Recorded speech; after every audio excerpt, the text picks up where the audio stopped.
Well, we're delighted that Bishop James is with us today. Bishop James is the co-chair of the Archbishops Commission on Reimagining Care, not reimagining chairs. That would be funny, and has been concerned about these kinds of issues for some time because Bishop James is the lead bishop in the House of Lords on social care. So he comes from an informed position as well as having done the research as part of the commission. So you don't want to hear too much more from me. So with a big welcome to all of you, and a big welcome particularly to those who've come via the Church Urban Fund, Bishop James, over to you. We're really looking forward to hearing from you. Just one notice for everybody. If you've got questions for Bishop James, please put them in the chat. You can either address them to me and I'll create them at the end, or to everybody. Bishop James has to leave us at about 8:15, so we're going to have a plenary session, Q&A session with Bishop James after his presentation. And then we'll have breakout rooms.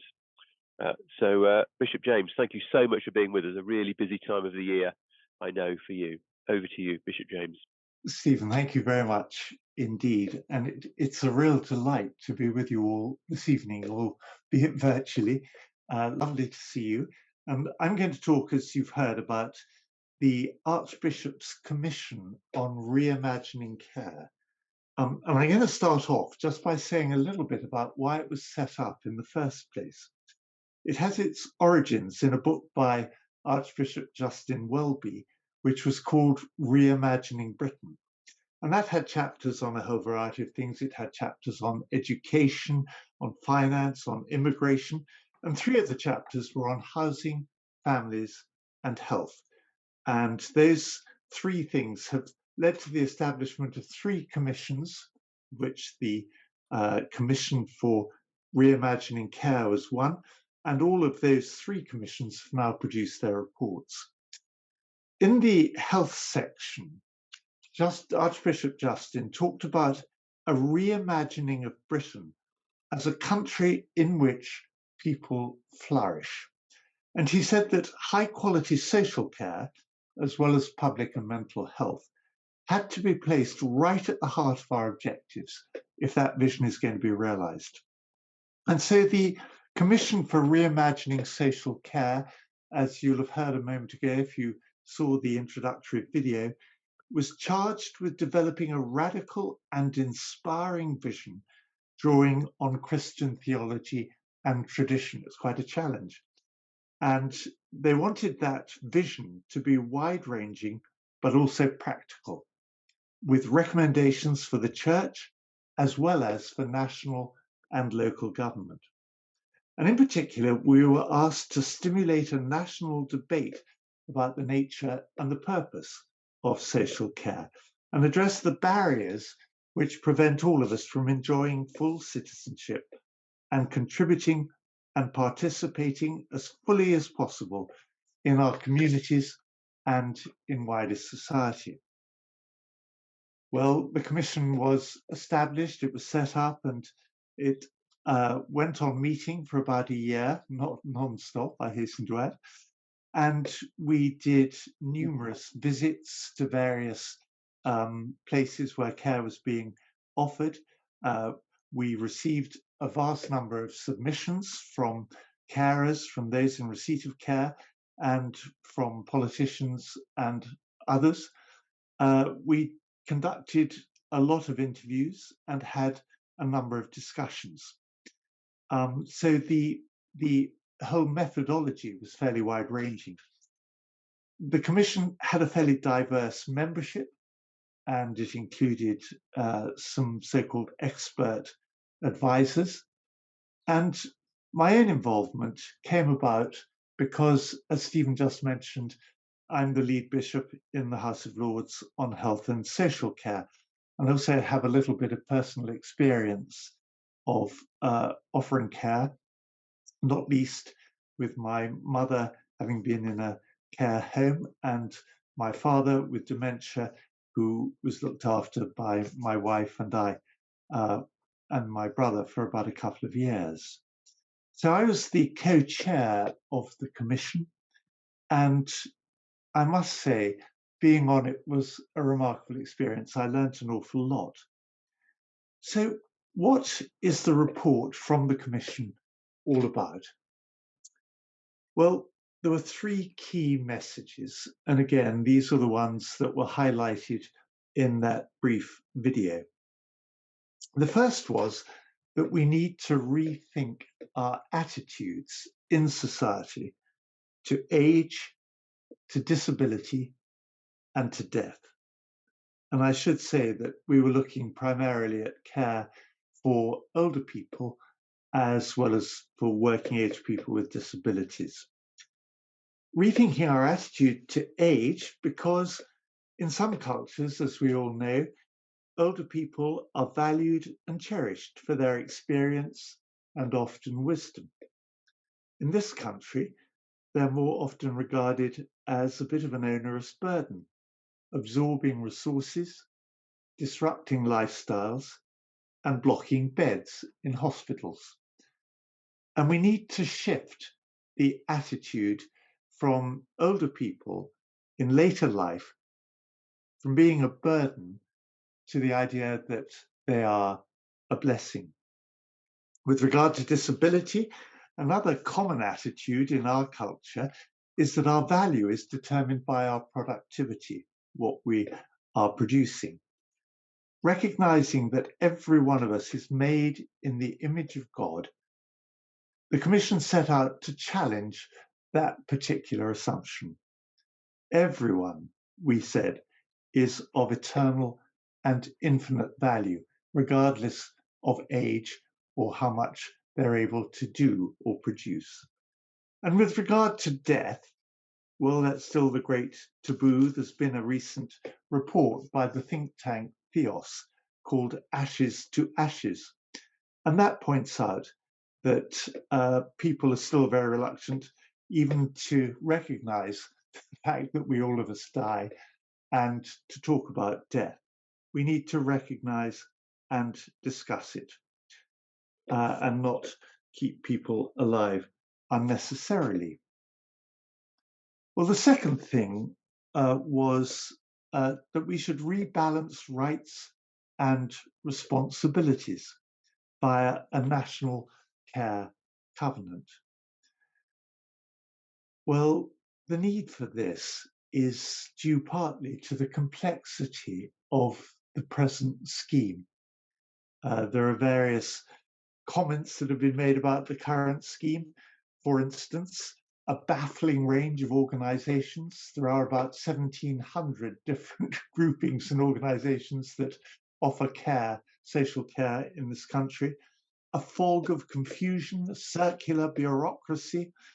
And if you've ever tried to navigate this particular system, you'll know how difficult it is to navigate and how much misunderstanding there is around.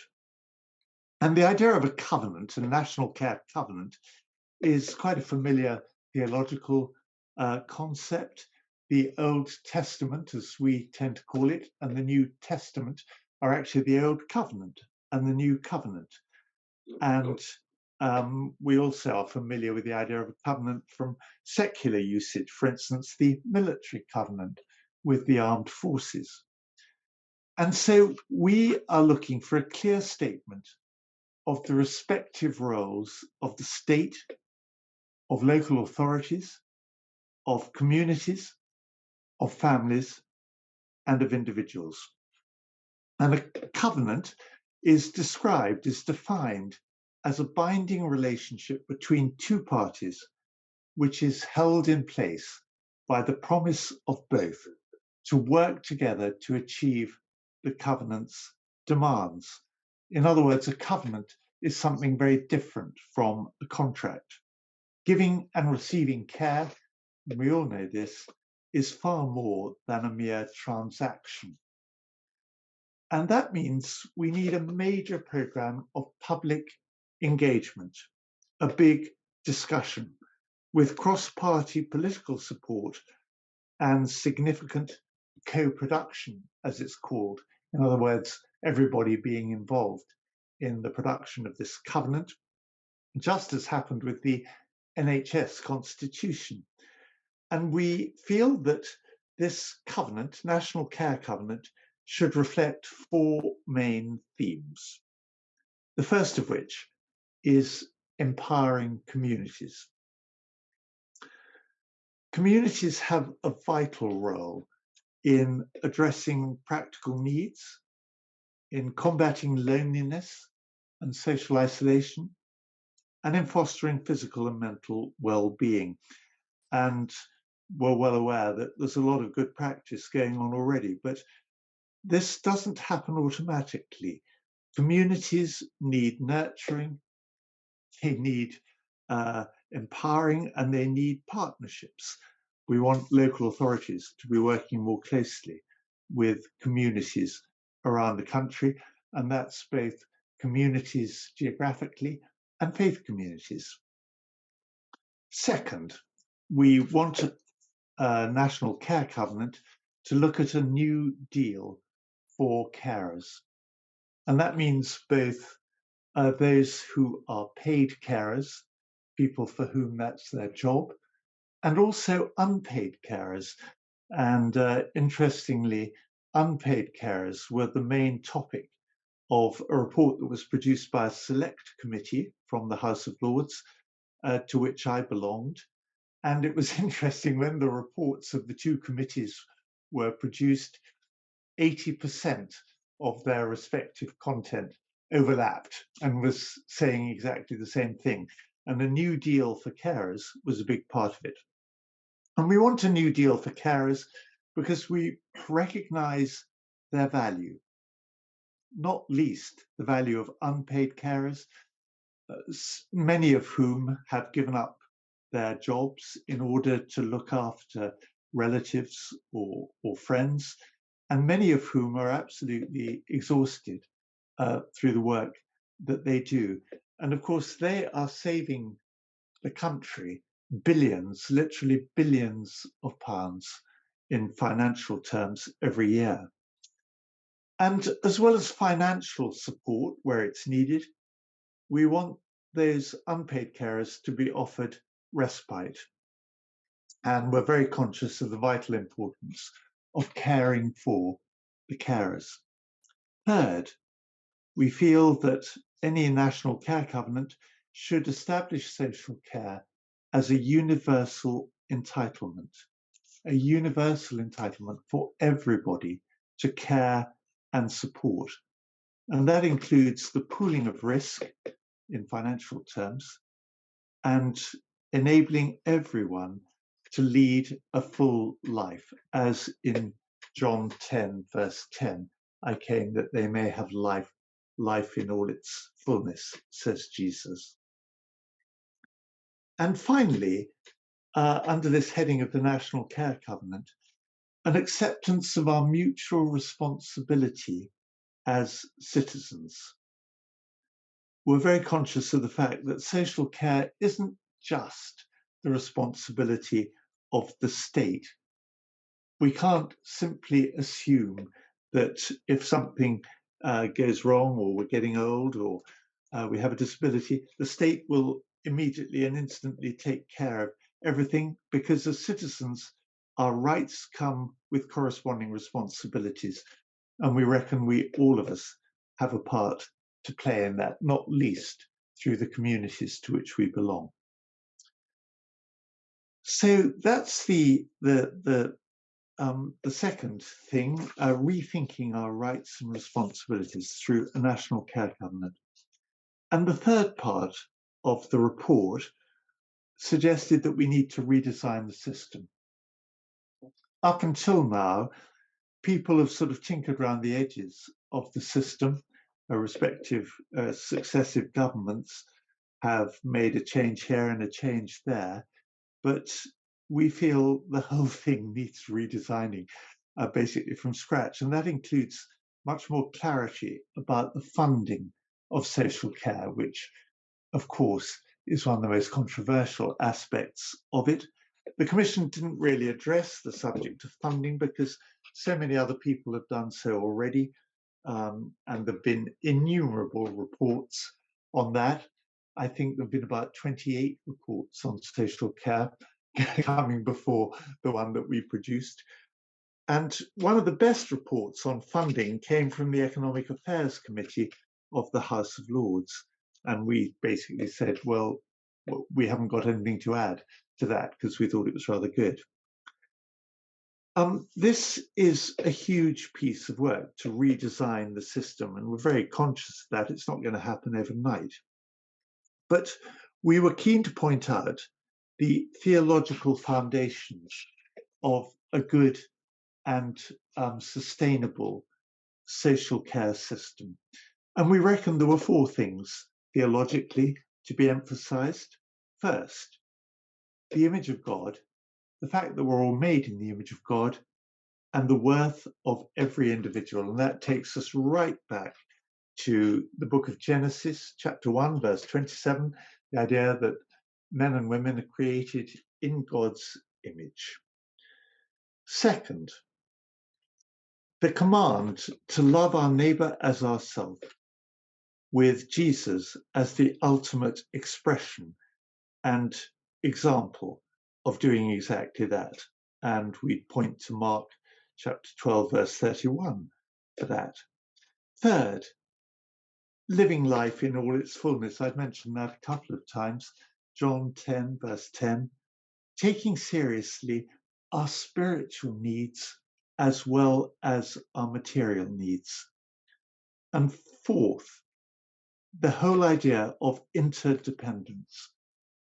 Again, in our society, people constantly emphasize independence and standing on our own feet. And that's all very well, but actually in the Bible, we're taught that we are interdependent as human beings. Look at 1 Corinthians 12 and Paul's image of the body. We all have something to contribute and we all need each other. And those four things together, the image of God, loving our neighbor as ourselves, life in all its fullness and interdependence are, we believe, pretty fundamental to what it means to see the kingdom of God coming here on earth as in heaven. And there are a number of values too that are involved here. Justin Welby said the way we care for others is a key marker of our values, as well as theological foundations. Here are some possible values that we think are important when this is being considered. The idea of the fact that social care is not being titled, but a shared responsibility. The idea that any system we come up with should be fair, with equal access for everybody. Kindness at its heart, looking at that very familiar passage in 1 Corinthians 13, where Paul talks about the meaning of love. Trust. A covenant and a social care scheme should be trusting, with trust at the heart of all the relationships involved, should be inclusive without discriminating against those who have disabilities of one sort or another. It needs to be mutual. There is a reciprocity here. The benefit, as we all know, when it comes to caring for people, is mutual. I certainly found trying to help to care for my father with dementia before he died, that I benefited just as much as he may have. And compassionate. Social care is all about standing alongside people rather than doing things to them. And I was interested, I went out at the Archbishop's request to Australia. I had never been before, to look at a wonderful system they have over there called Anglicare, which is a social justice thing run by the Anglican Church in Australia, and was intrigued when I met with the board of Anglicare. It employs 27,000 people, has an annual budget of about £1 billion every year. I was intrigued when I met with their board and asked the first question, which was, what are the values on which this whole system is based? For them to reply without hesitation, love, hope, care, and humility. Love, hope, care, and humility. So where do we go next? Well, I think this has very important implications for communities, not least our faith communities, and that's Christian communities, but also communities from other faiths. Communities working to tackle loneliness and isolation in the first instance. I mentioned that earlier, and that means engaging in partnerships with some of the organizations that are already doing this very well, including Linking Lives, Anna Chaplains, and Faith in Later Life, of course. It has implications for local authorities and what they see as their responsibility, and that would be part of the National Care Covenant. And it has implications too for social prescribing, pointing people to a variety of opportunities, many of which are already available, and working together with other church and faith groups, enabling our capacity to be shared, an asset-based approach which develops the resources that we already have in a more effective way. A second implication of all of this is offering advocacy of one kind or another, training people to help those who are trying to navigate the system. We decided that was one of the main needs, really. Thirdly, influencing policymakers nationally and locally. On the national front, I see that as part of my task in the House of Lords, but of course it applies especially in the House of Commons, and it certainly applies with local authorities. Using our buildings where we can, not least for things like lunch clubs and so on for older people. Developing green health projects. We've had awards for green health in the Church of England, and those have been hugely successful. We've talked about using bits of land that already belong to the church to bring together people in horticultural projects of one kind or another as a means of combating loneliness and issues of mental health. And where those are taking place, they're proving enormously effective. And trying to unlock money and resource, particularly from community foundations, but from the government as well. So what are our hopes for the immediate future? Well, the government has promised to make a response to our report. It's very unusual for a church report to get a government response, but we had a big debate just recently in the House of Lords, which was on both the Select Committee report and our report. That again, I think, is something which hasn't really happened before. And the Minister for Health in the Lords has promised a roundtable bringing together people from various organisations to discuss all this and see how, in practical terms, we can make a development. Working with the all-party parliamentary group on social care that already does a lot of work on all of this, developing pilot projects, local pilot projects, quite possibly organised by Faith in Later Life. And this is something we're discussing. And I have suggested to the Church of England that we have a kind of pilot diocese for doing something along the Australian Anglicare lines. And that we're working at the moment on how that can be developed and put into practice. So we're talking about something which is very far-reaching here, has huge implications, not least financially and in terms of resource, and is very radical. But we're excited by it, very excited by it, and it's been a real pleasure to be able to share some of that with you this evening. And thank you very much for inviting me to do so. And I look forward to our conversation now. Bishop James, thank you so much. Just a slight delay as I was unmuted. Thank you, Adam. Very much appreciated. And there's one message in the chat which says, thank you so much for enabling this evening. It's a tremendous presentation and my spirit is so encouraged. I thank God and for Bishop Newcome's work and illustrates the important role our bishops have in the parliamentary system. So Andrew, thank you for that. And I think many of us would say amen to that. There was a question that came out, James, about what next. Now, it came out before you covered the what next. So you kind of slightly addressed that.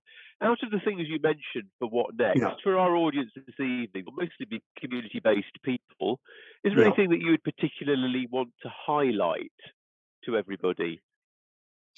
I think this idea of partnerships, of our faith communities especially, looking around to see what organizations are involved in one way or another, especially with the tackling of loneliness and isolation, which has become an epidemic in our society. And there are organizations that are involved in tackling that. They're doing a very good job, but getting involved with them, and that includes faith in later life, of course, is I think really important. And I mentioned Linking Lives and Anna Chaplains as just two examples of what of other things that are going on in that whole area. And we know that where people are lonely and isolated, that can lead to all kinds of issues, to problems with mental and physical health, and lead to a more urgent need for social care of one kind or another than perhaps would otherwise be the case. So I think if I was going to highlight one thing, it would be that. Excellent, thank you. And Barbara's just chipped in to say she knows of Anglicare because she's involved in it in Australia. So Barbara, you better make sure we've got your contact details, so if Bishop James wants to get in contact with you, there we go. Tremendous. So thank you for that, Barbara.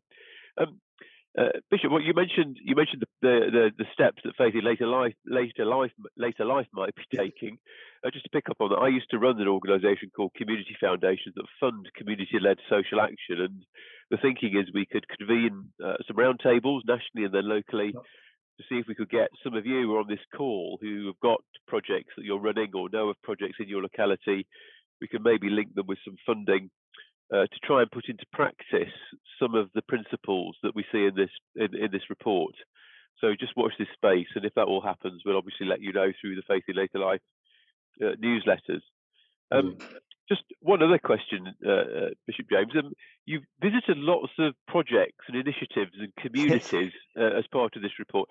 Was there anything, was there any one or two in particular that impressed you? And perhaps you could just share what it was that impressed you and why they were important and influential.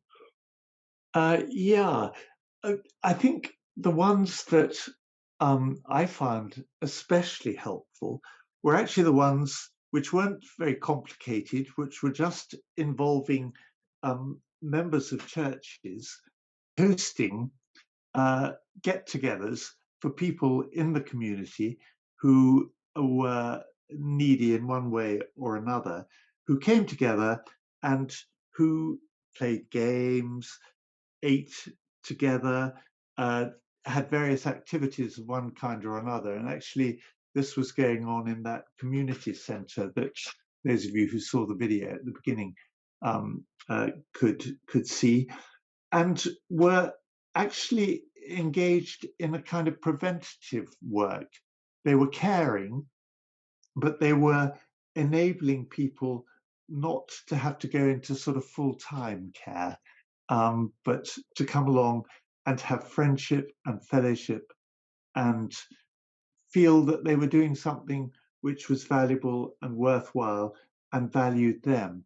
So that community centre, which is in London, I was particularly impressed by. And I should mention one too in Cumbria, where I live, which we visited, which does something very similar, very simply set up. And it's just a group of people meeting together at particular times during the week, and uh, friendship and care is offered, and food. Food is always very important, and that's helping people to live life to the full in a way that otherwise really wouldn't be possible.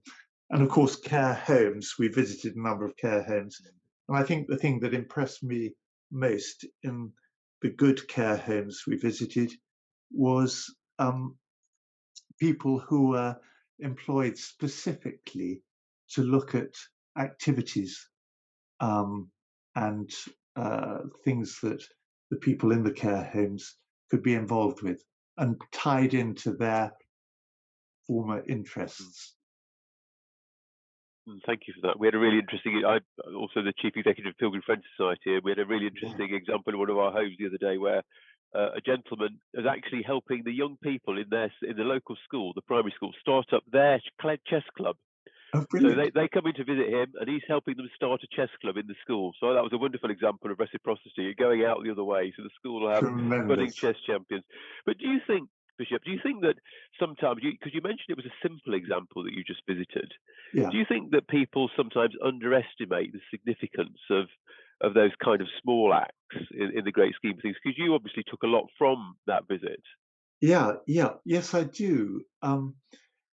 The whole social care network at the moment is, as I was trying to suggest, very complex and complicated at the moment. But some of the very ordinary, simple things that are going on that you don't need to be hugely expert to organize and run make a huge difference. And I think that if there's one thing I'd want to get across this evening, it's probably that social care isn't just about care homes and people visiting others in their homes. It's about what goes on in our communities and the activities that we offer, and getting people together as well. Yeah. Certainly, Julia Unwin was one of your gave evidence. I know to the committee. I know Julia from previous existences, and her organisation, or she used to be, Joseph Rowntree Trust, researches all kinds of issues to do with poverty. I remember her saying that loneliness is the single most important determinant of all kinds of mental, social, and physical problems. And therefore, never underestimate anything you do that just connects one person with another.